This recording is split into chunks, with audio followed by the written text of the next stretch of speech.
በስመ አብ ወወልድ ወመንፈስ ቅዱስ አሐዱ አምላክ አሜን። ናይ እግዚአብሔር አምላክና ደቂ ናይ አዴና ናይ ቅድስተ ቅዱሳን ንጽሕተ ንጹሐን ድንግል ማርያም ወላዲተ አምላክ መፍቀርቲ ናይ ቅዱሳን ሐዋርያት ናይ ቅዱሳን ሰማዕታት ናይ ቅዱሳን መላእክት ናይ ቅዱሳን ጻድቃናት ቤተሰብ ዝኾና ኣሕዋት ህዝበ ክርስቲያን ተሾሙ ለባህሪ እግዚአብሔር አምላክ ደሓን ደው ኢላትኩም ደሓን ሓዲራትኩም ደሓን ዳውኒኻትኩም አሜን። እግዚአብሔር አምላክና ንሰዓት ዝበቅዕ ህይወት ዓዲሉ ናፍታ ናይ እግዚአብሔር አምላክ ፍጽምቲ መዓልቲ ዘራኸበና ዘዓቆረና ዘምጽአና እግዚአብሔር አምላክ ክብርና ምስጋና ንእግዚአብሔር አምላክና ይኹን እሞ ፍቃድ እግዚአብሔር አምላክና ኮይኑ ንሎማዓንቲ እንሪኦ አርእስተ ትምህርትና ጎይታናን አምላክናን መድሓኒናን ኢየሱስ ክርስቶስ ካፍቶም ንዓና ዝሃበና ዓበይቲ ክብርታት ተባሂሎም ዝጽውዑ ነገር ግን አምላክናን መድሓኒናን ኢየሱስ ክርስቶስ ድማ ብዙሕ ግርፋት ዝተቀበለሎም ናይ ሰሙን ሕማማት መዓልቲ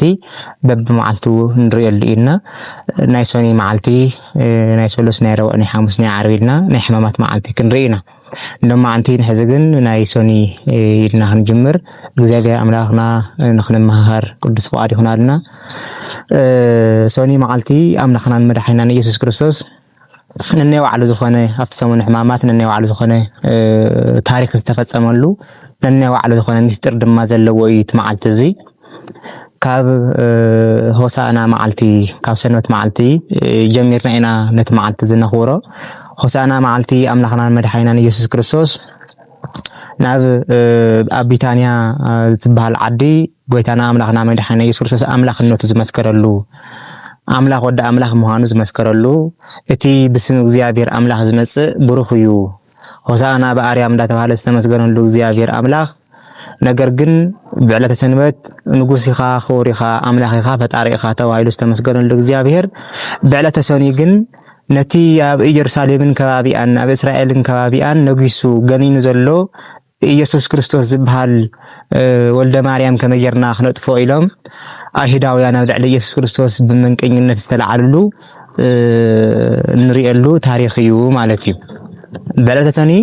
አምላክና መድሓኒና ኢየሱስ ክርስቶስ ካብታ ታሪክ ተሰርሐላ ናይ ቢታንያ ዓዲ ምስ ወፀ እንታይ ዝብል ወወፂኦ ወበሳኒታ ወፂኦ እምቢታንያ ርህበ ይብል እሞ ወርኤ በለሰ እምርሁቅ ወባቲ ቆጽሊ ዘለታ ሓንቲ ልምልምቲ በለስ ብርሑቅ ረአየ ጎይታናን አምላክና መድሓኒና ኢየሱስ ክርስቶስ ኣብ ሰኒ መዓልቲ ጠመየ እሞ ምስ ጠመየ ድማ ብርሑቅ ሓንቲ ልምልምቲ ዝኾነት በለስ ረአየ። ኣብዚ ግዜ እዚ ብርሑቅ ይርእዋ ስለዚ ናብኣ ከይደ ከኣምና ወይ ድማ ንየ ክሪኣ ኣለኒ ኢሉ ጎይታናን አምላክና መድሓኒና ኢየሱስ ክርስቶስ ናፍታ በለስ ንሳ ከም ዝኸደ ወንጌላዊ ቅዱስ ማርቆስ ይነግረና ማለት እዩ። ኣብዚ ግዜ እዚ ጎይታናን አምላክና መድሓኒና ኢየሱስ ክርስቶስ ናፍታ በለስ ንሳ ምስ ከደ እንታይ እዩ ዝብል አልቦ ዘረከበ ዘእንበለ ቆጽሊ ባሕቲቱ ብዘይካ ቆጽልሲ ኣብ ልዕሊ እታ በለስ ንሳ ዝረኸቦ ነገር ፍሬ ኣይነበረን። ምክንያቱ እቲ ግዜ ንሱ ናይ በለስ ግዜ ኣይነበረን እሞ ኢሉ ሐዋርያ ማለት ወንጌላዊ ቅዱስ ማርቆስ ነዚ ታሪክ እዚ ይዓጽዎ። ጎይታናን አምላክና መድሓኒና ኢየሱስ ክርስቶስ ግን በዕለተ ሰኒ ናፍታ በለስ እዚኣ ኸይዱ ኢልና ስለዚ ክልተ ነገራትና ብዕለተ ሰኒ እንዳዘከርና ንጎይታና መድሓኒና ኢየሱስ ክርስቶስ ንዝክረሉ ሕና እውን ሕማማት ድማ ነየ መጀመር ጌርና ናይ ጽድቅና መጀመር ጌርና እውን ንሕማማት ንዝክረሉ ሓደ እታ በለስ እታ ዕፀ በለስ ንሳ ከም ዝደረቐት ኢና ንሓስብ። ካልኣይ ነገር ድማ ኣንጽሖተ ቤተ መቅደስ ዝተፈጸመሉ መዓልቲ እዩ ዕለተ ሰኒ ማለት። እታ በለስ እዚኣ ጎይታና አምላክና መድሓኒና ኢየሱስ ክርስቶስ ከይዱ ምስ ረኣያ ለምለም ጥራሕ ምስ ረኸባ ኣብ መጨረሻኡ ግን ክርስቶስ ነታ በለስ ንሳ ረጊምዋ እዩ ረጊምዋ። ምክንያቱ ዝጠመየ ነይሩ እሞ ክበልዕሉ እየ ኢሉ ዝኸደሉ ገዛ እንድሕር ደኣ ኮይኑ ኣብቲ ገዛ ንሱ ዝብላዕ እንድሕር ደኣ ዘይረኸቡ ኮይኑ ሓደ ሰብ ተስፋ ተስፋ መቁራፅ ዝተበገሰ እቲ ገዛ ንሱ ጽቡቕ ዝኾነ ስምዒት ይስምዖን ወይ ድማ ነየ መሪቕዎ ይኾነን ዝወፅእ። ጎይታና አምላክና መድሓኒና ኢየሱስ ክርስቶስ ግን በርግፀኝነት ናይ ባህሪ አምላክ እዩ። ነገር ግን ናትና ዝጠምም ስጋ ዝደክም ስጋ ከም ዝተዋሃደ ንምርዳእ ናፍታ በለስ ንሳ በለስ ንኽበልዕ ከደይሉ እቲ ወንጌላዊ ጽሒፉልና። ነገር ግን ምሳ ነታ በለስ ግን ምሳ በፍሬ ምሳነላ እንታይ ኢሉ ወአውሳ እግዚእ ኢየሱስ ወይ ቤላ አሎ እንከ ዘይበልዕ ፍሬ እምኔ ይችላል ንዓለም ንዘለዓለም ዓለምሲ ካባኺ ፍሬ ዝበልዕ ሰብ ኣብዚ ምድሪ እዚ ኣይሃሊሉ ነታ በለስ ንሳ ረገማ ኣምላኽና መድሓኒና ኢየሱስ ክርስቶስ ማለት ነዚ ቃል እዚ ሊቃውንቲ ቦታትና ይትርጉምዎ እዮም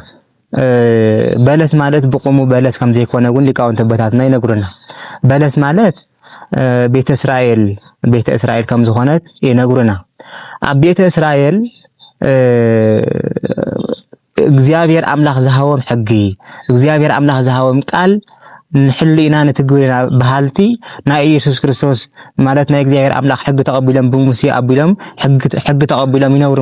ከም ነበሩ እታ በለስ ንሳ ምልምላማ ነዚ እዩ ዘመላኽተና ካብ ዓለም ሙሉእ ተፈልዮምሲ እስራኤላውያን እግዚአብሔር አምላክ ይፈልጡ ነይሮም እዮም ነገር ግን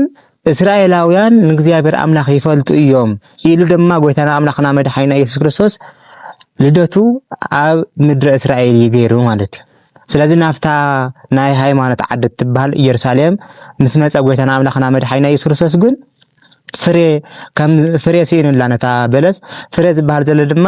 ሃይማኖት ምግባር እምነት እንደገና ድማ ፍቅሪ ትሕትና ዝኣመሰሉ ነገራት እዩ ማለት ስለዚህ እዞም ነገራት እዚኣቶም ድማ ጎይታና አምላክና መድሓኒና ኢየሱስ ክርስቶስ ካብ እስራኤላውያን ሰኣነ ካብ እስራኤላውያን ሰኣነ እዞም ነገራት እዚኣቶም ድማ ኣብ ልዕሊ ክሲ ፍረ ይሃሉኺ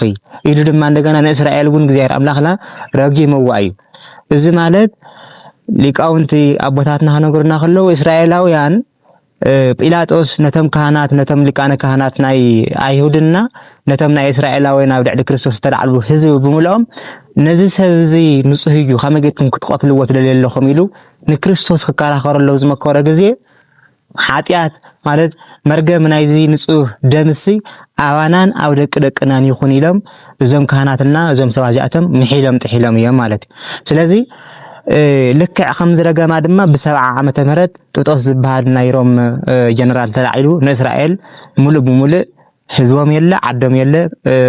ንብረቶም የለ ገንዘቦም የለ ኣጥፊኡዎም ኣብ ዓለም እስራኤል ዝበሃል ህዝብ እምበር እስራኤል ትበሃል ዓዲ ካብ ዓለም ካርታ ተደምሲሳ ንብዙሕ ዘመን ዝኣክል ጸኒሓያ ማለት ስለዚህ ነዛ በለስ እዚኣ ከም ዝረገማ እስራኤል ግን ንብዙሕ ዓመታት ዝኣክል ጠፊኣ ተቐሚጣ ካሊ በበለስ ተመሰለት እንታይ ያን ሕዳ ይድና ኮይናሲ በበለስ ተመሰለት ኦሪት እያ ኦሪት ኣብ ዓለም እዚ ብሕገነታ ሰፊና ገኒና ረያ ጎይታና አምላክና መድሓኒና ኢየሱስ ክርስቶስ ድማ ነዛ ሕጊ እዚኣ ክፍጽማለን ኢሉ ናብዚ ምድሪ እዚ መጸ ናብዚ ምድሪ እዚ ምስ መጸ ድማ እንታይ ኢሉ አንሰ ይመጻይኩ ሳረሙ ለኦሪት ወለ ነቢያት ንኦሪትን ነቢያትን ክስዕሮም ናብዚ ምድሪ እዚ ኣነስ ኣይመጻኹን ኢሉ ጎይታና አምላክና መድሓኒና ኢየሱስ ክርስቶስ ተናገሩ እዚ ምስተዛረበ ድማ እዛ ኦሪት ትበሃል ሕጊ ንኣዳም ካብ ዝኣተው ናይ ጥፋኣት ህይወት ተድሕን ሕጊ ነበረትን ኦሪት ማለት ፍረ ዝበሃል ዘሎ ናይ ድሕነት ፍረ ማለት ናይ ድሕነት ፍረ ኣብ ናይ ኦሪት ሕጊ ነበረ ስለዚህ ኣብ ናይ ኦሪት ሕጊ ፍረ ስለዚ ነበረ ድማ በኣኺ ናይ ዘለዓለም ድሕነት ኣይረኸብክ እግዚአብሔር አምላክ ንኦሪት ንዘለዓለም ሕሊፍዋ ንዘለዓለም ሕሪፍዋ ክንብል ከለና ንኦሪት እዚ ኦሪት እንታይ ኣትብል ነራ ስብሒ ኣጢሱ ደም ድማ ኣፍስሱ እያ ትብል ነራ ስለዚህ ደም ምፍሳስ ስብሒ ምጥያስ ድማ ካብ ኦሪት ዝነበረ ሕጊ ተሪፉ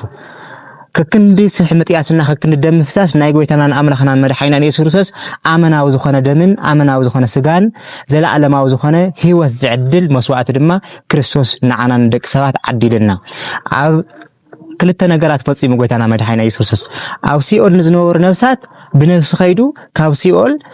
ናብ ገነት ሕሊፍዎም ኣባና ማለት ኣብ ዓለም ዝንዘልና ብህይወት ዝነበሩ ድማ ተስፋ ናይ መንግስተ ሰማያት ዓዲልና እዩ ኸይዱ ክርስቶስ ማለት ስለዚህ ኦሪት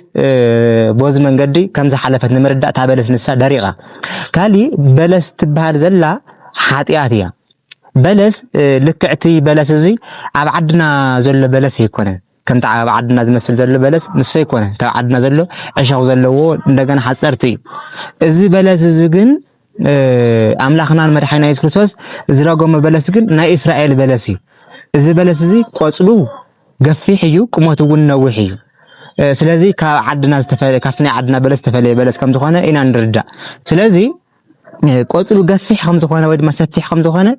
ሓጢአት ድማ ኣብዚ ዓለም እዚ ሰፊና ገኒና ረእያ ጎይታናን ኣምላኽና መድሓኒና ኢየሱስ ክርስቶስ። ስለዚ ናብዚ ዓለም እዚ ድማ መፀ ናብዚ ዓለም እዚ ምስ መፀ ምስ ሓጣን ምስ መፀብሃን ክርስቶስ ከፍ ኢሉ ተቐመጠ ምግቡ እውን በልዐ። ነገር ግን ምግቡ ምብልዑ ከፍ ኢሉ ምቕማጡ ጥራሕ ዘይኮነሲ ፍረ ድማ ነየ ሰኣነላ ከም ዝበለ ምስቶም ሓጣን ድማ ብሓጢአት ከም ዝተሳተፈ ንምንጻር ፍረ ይረኸበላን ኢሉ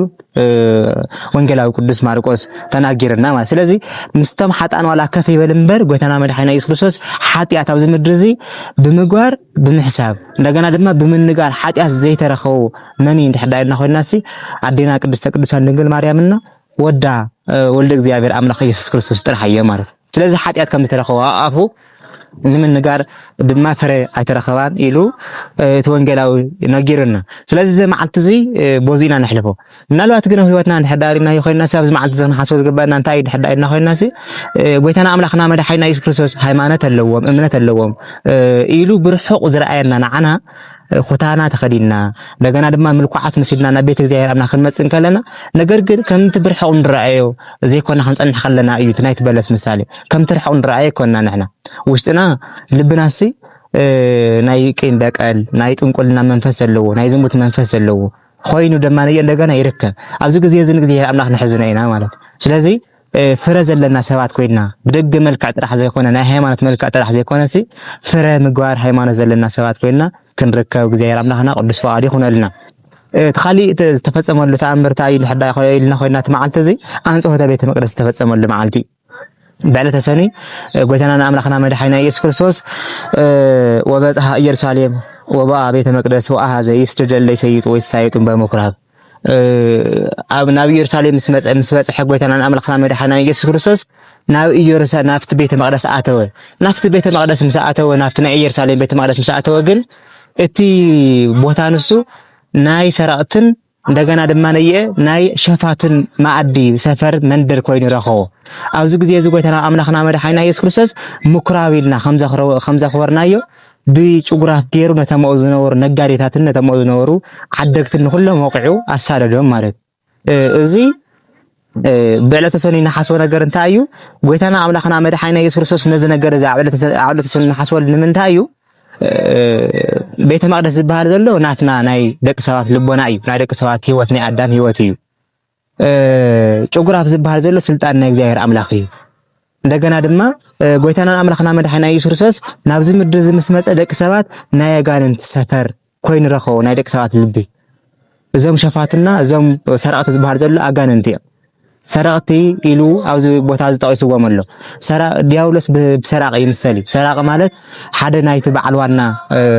ናይቲ ሰርቆ ኣካልሲ በዓልዋና ከይፈለጠ ይሰሪቅዎ ዝኸይ ዲያብሎስ እውን ንሕና ዘይፈለጥና ህይወትና ሰሪቁና እዩ ዝኸይ ንሕና ከይፈለጥና የኒህና እንዳበልና ወይ ድማ ንብረት ንህና ኣካል ንህና ህይወት ንህና እንዳበልና ነገር ግን ህይወትና እንዳመንጠለና እዩ ዝኸይ በኣፍና ንነጋገር ቃላት ክኸውን ይኽእል እዩ ብግብርና ንገብሮ ነገራት ክኸውን ይኽእል እዩ እዚ ነገር እዚ እንዳወሰደ ይኸይ ድማ ህይወት ከም ንስእን ዝገብር ስለዚ ነቶም ኣብ ናይ ኣዳም ህይወት ዝንቀሳቀሱ ዝነበሩ ናይ ዲያብሎስ ጭፍራ ጎይታና ኣምላኽና መድሓኒና ኢየሱስ ክርስቶስ ስጋ ለዊሱ መለኮታዊ ባህሪ ዘለዎ ጎይታና መድሓኒና ኢየሱስ ክርስቶስ መለኮታዊ ባህሪ ዝኾነ ኣምላኽና ብስልጣኑ ንዕቶም ኣጋንንት እዚኣቶም ከም ዘባረሮም ንዝክረሉ መዓልቲ እዩ ስለዚ ሰኒ መዓልቲ እግዚአብሔር ኣምላኽ ናብ ዘለዓለም ህይወትና ከመልሰና ስለና ምሕማም ብዙሕ መከራ ከም ዝተቀበለ ብዙሕ ሽግር ከም ተቀበለ እንደሓሰብና እንውዕለሉ እንሰግደሉ እንጸመሉ እንደገና ድማ እንጽልየሉ መዓልቲ እዩ ሞ እግዚአብሔር ኣምላኽ ነዚ ሰዓት እዚ ዘብጽሕና ክብርና ምስጋና ንዕኡ ይኹን ናይ ሰላም ናይ ፍቅሪ ናይ ሓድነት ናይ ምግባርን ሃይማኖትን ጸምሕማ ማመት የለና ወስብሐት ለእግዚአብሔር ወለወላዲቱ ድንግል ለመስቀሉ ክቡር